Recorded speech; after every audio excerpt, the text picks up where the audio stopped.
Bismillahirrahmanirrahim. Assalamualaikum warahmatullahi wabarakatuh. Perkenalkan, nama saya Radika dengan NIM 20 30 11 11 16. Baiklah, saya akan membacakan materi kelompok 6, yaitu tentang Al-Makki dan Madani, dengan mata kuliah pengantar ilmu Al-Quran dan Hadis dengan dosen pengampuh Ibu Ismiati MA. Semoga bermanfaat bagi teman-teman semua, khususnya bagi saya. Selamat menyaksikan. A. Pengertian Makkiyah dan Madaniyah. Secara sederhana, Makkiyah berarti ayat-ayat Mekah, sedangkan Madaniyah berarti ayat-ayat Madinah.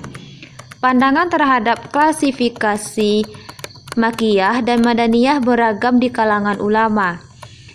Untuk membedakan Makkiyah dan Madaniyah, para ulama mempunyai beberapa teori yang masing-masing teori mempunyai dasar tersendiri di antaranya. Yang pertama, teori tempat makani. Berarti Makkiyah adalah ayat-ayat yang diturunkan di kota Mekah dan sekitarnya, sedangkan Madani ayat yang diturunkan di kota Madaniyah dan sekitarnya. Artinya, sekitar Mekah termasuk Arafah, Minah, dan Hubaidiyah. Sedangkan di sekitar Madinah termasuk Badar, Kuba, dan Uhud. 2. Teori waktu zamani. Makkiyah adalah ayat-ayat yang diturunkan sebelum hijrah, sedangkan Madaniyah adalah ayat-ayat yang diturunkan setelah masa hijrah. Teori ini berorientasi pada sejarah dan tempat. Yang menjadi tonggak sejarah oleh teori ini adalah peristiwa hijrah Nabi dari Mekah ke Madinah. Makkiyah adalah semua ayat yang diturunkan sebelum terjadinya hijrah, baik turun di Mekah atau tempat lain. Sedangkan Madaniyah semua ayat pasca hijrah, baik diturunkan di Madinah ataupun di Mekah. 3. Teori muktab objek pewahyuan. Makkiyah adalah ayat-ayat yang diturunkan dengan menyinggung penduduk Mekah, sedangkan Madaniyah adalah ayat-ayat yang menyinggung penduduk Madinah. Teori ini berorientasi pada siapa ayat itu ditujukan. Apabila ditujukan pada masyarakat Mekah, maka ayat tersebut merupakan ayat Makkiyah. Sedangkan apabila ayat tersebut ditujukan kepada masyarakat Madinah, maka ayat tersebut merupakan Madaniyah. 4. Teori muhalazahtu matat manat as-suratu. Teori konteks analisis. Teori ini mengatakan Makkiyah adalah surat-surat atau ayat-ayat Al-Quran yang menampilkan berbagai cerita mengenai para nabi dan umat-umat terdahulu, yang menyangkut kekayaan maupun kehancuran. Sedangkan Madaniyah adalah ayat-ayat memuat mengenai berbagai ketentuan berhukum. Dari beberapa teori di atas, yang paling masyhur adalah teori waktu zamani, karena sebuah teori yang berorientasi pada sejarah dan tempat. Yang menjadi tonggak sejarah oleh teori ini adalah peristiwa hijrah Nabi dari Mekah ke Madinah. B. Batasan Makkiyah dan Madaniyah. Kelebihan dari teori historis dinilai ulama sebagai teori yang baik dan benar, sebab rumusannya mencakup keseluruhan ayat Al-Quran sehingga dapat dijadikan batasan atau definisi. Dilihat dari teori ini yang berorientasi pada sejarah waktu turunnya, yaitu menjadikan hijrah Nabi ke Madinah sebagai tolak ukurnya. Cara mengetahui atau batasan ayat Makkiyah dan Madaniyah dengan merujuk kepada hafalan sahabat dan tabi'in.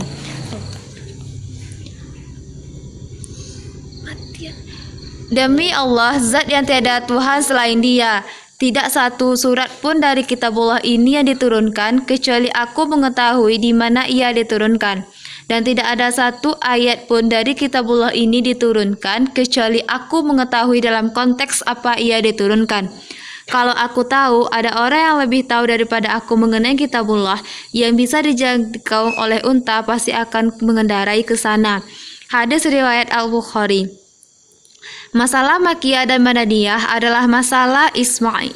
Artinya, rujukan utama untuk mengetahui masalah tersebut adalah mendengarkan penuturan para sahabat, karena merekalah yang menjadi saksi hidup wahyu, waktu, tempat, peristiwa, dan orang yang menjadi sasaran turunnya seluruh Al-Quran.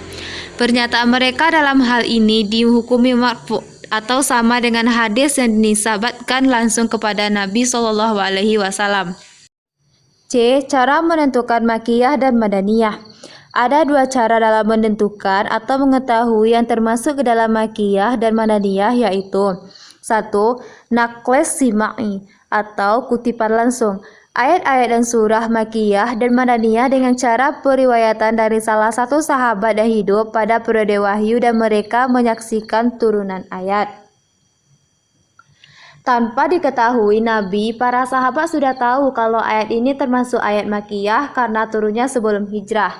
Ayat Madaniyah karena turunnya setelah Nabi hijrah. Oleh sebab itu, ayat-ayat yang tergolong Makkiyah dan Madaniyah hanya dapat diketahui dari periwayatan para sahabat Nabi SAW. 2. Qiyasi atau ijtihad. Para ulama memandang ayat-ayat Al-Quran yang kita kenal sebagai lewat metode pertama dengan mereka mencatat karakteristik-karakteristiknya. Yang dimaksud metode ini, para ulama memandang ayat-ayat Al-Quran yang kita kenal sebagai Makkiyah dan Madaniyah diperoleh lewat metode pertama. Dan mereka mencatat karakteristik untuk surat-surat Makkiyah dan Madaniyah, demikian juga surat-surat Makkiyah. Maksudnya, para ulama menggunakan metode Qiyasi atau Sima'i untuk dapat membuat karakteristik terkait ciri-ciri ayat Makkiyah dan Madaniyah dan menarik kesimpulan untuk menentukan klasifikasi ayat-ayat tersebut. Dalam menentukan teori Makkiyah dan Madaniyah menurut cara Qiyasi atau dua dasar yaitu A. Dasar Aqlabiyah mayoritas. Bila mayoritas ayat-ayatnya adalah Makkiyah, maka surat tersebut Makkiyah dan begitupun sebaliknya. B. Dasar Ta'biyah kontinuitas. Bila didahului dengan ayat-ayat yang turun di Mekah sebelum hijrah, maka surah tersebut Makkiyah dan begitu juga sebaliknya. D. Ciri-ciri Makkiyah dan Madaniyah. Ciri-ciri surat Makkiyah terbagi dua macam, yaitu yang pertama, ciri khas surah yang bersifat qat'i. A. Setiap surah terdapat ayat-ayat sajadah di dalamnya. B. Setiap surat di dalamnya lafal kala. Setiap surat yang terdapat lafal Ayyuhannas. D. Setiap surat yang terdapat kisah-kisah para nabi dan umat manusia yang terdahulu kecuali surah Al-Baqarah. E. Setiap surat yang terdapat kisah Nabi Adam alaihissalam dan iblis kecuali surah Al-Baqarah. F. Setiap surat yang dimulai dengan huruf tahajji, huruf abjad kecuali surah Al-Baqarah dan Ali Imran. 2. Ciri-ciri khas yang bersifat akhlabi. A. Ayat-ayat dan surat-suratnya pendek, nada perkataannya keras dan bersajak.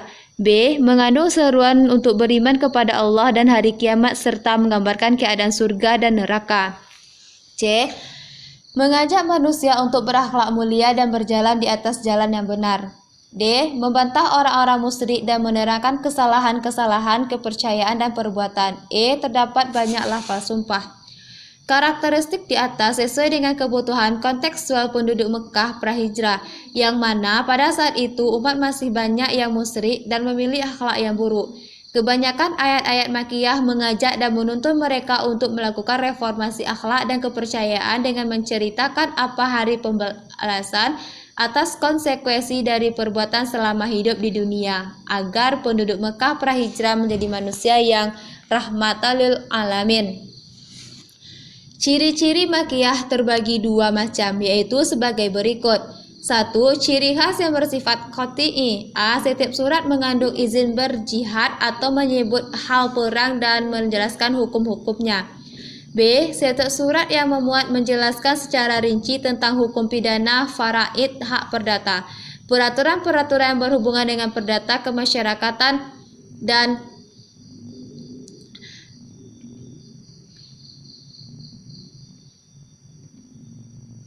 C. Setiap surat yang menyinggung orang-orang munafik kecuali surah Al-Ankabut yang diturunkan di Mekah. D. Setiap surat yang membantah kepercayaan atau pendirian tata cara keagamaan ahlul kitab Kristen Yahudi yang dipandang salah dan mengajak mereka agar tidak berlebihan dalam menjalankan agama. C. Ciri-ciri yang bersifat akhlabi. A. Sebagian suratnya panjang-panjang dan gaya bahasanya cukup jelas dalam menerangkan masalah agama. B. Menerangkan secara rinci bukti-bukti dan dalil-dalil menunjukkan hakikat-hakikat keagamaan.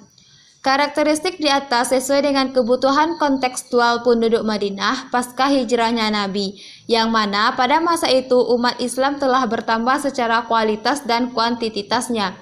Oleh sebab itu, kebanyakan ayat-ayat Madinah menjelaskan aturan-aturan dalam hidup kemasyarakatan sesuai dengan kehendak Islam sebagai agama yang dibawa Nabi Muhammad SAW. Urgensi mempelajari Makkiyah dan Madaniyah. 1. Membantu dalam penafsiran Al-Quran.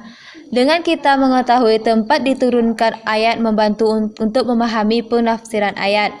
2. Pedoman bagi langkah-langkah dakwah. Ungkapan-ungkapan dan intonasi berbeda dengan yang digunakan ayat-ayat Makkiyah, memberikan informasi metodologi bagi cara menyampaikan dakwah agar relevan dengan orang-orang yang diserunya. Karena itulah dakwah Islam berhasil mengetuk hati dan menyembuhkan segala penyakit rohani orang-orang yang diserunya. Setiap langkah-langkah dakwah memiliki objek kajian dan metode tertentu. 3. Memberikan informasi tentang sirah kenabian. Penahapan turunnya wahyu seiring dengan perjalanan dakwah Nabi, baik Mekah dan Madinah, dimulai sejak diturunkannya wahyu terakhir. Dengan demikian, Al-Quran merupakan pedoman bagi perjalanan dakwah Nabi yang informasinya tidak diragukan lagi. Surah Makkiyah dan Madaniyah merupakan salah satu bidang ilmu Al-Quran yang penting karena di dalamnya memberikan beberapa manfaat. A. Bukti ketinggian bahasa Al-Quran. Di dalam Al-Quran Allah mengajak bicara setiap kaum sesuai dengan keadaan mereka, baik dengan penyampaian keras maupun lembut. B. Tampaknya hikmah pembuatan syariat. Hal ini sangat nyata di mana Al-Quran turun secara berangsur-angsur dan bertahap sesuai keadaan umat pada masa itu. C. Pendidikan terhadap para da'i di jalan Allah Azza wa Jalla dan pengarahan bagi mereka agar mengikuti metode Al-Quran dalam tata cara penyampaian dan pemilihan tema, yakni memulai dari perkara yang paling serta menggunakan kekerasan dan kelembutan sesuai tempatnya. D. Pembeda antara nasikh hukum yang menghapus dan maksud hukum yang dihapus. Seandainya terdapat dua ayat yaitu Makkiyah dan Madaniyah tersebut menjadi nasikh bagi ayat Makkiyah karena ayat Madaniyah datang belakang setelah ayat Makkiyah. Baiklah, sekian penyampaian materi saya tentang Al-Makki dan Makkiyah. Semoga bermanfaat bagi teman-teman semua, khususnya bagi saya. Saya ucapkan terima kasih dan assalamualaikum warahmatullahi wabarakatuh.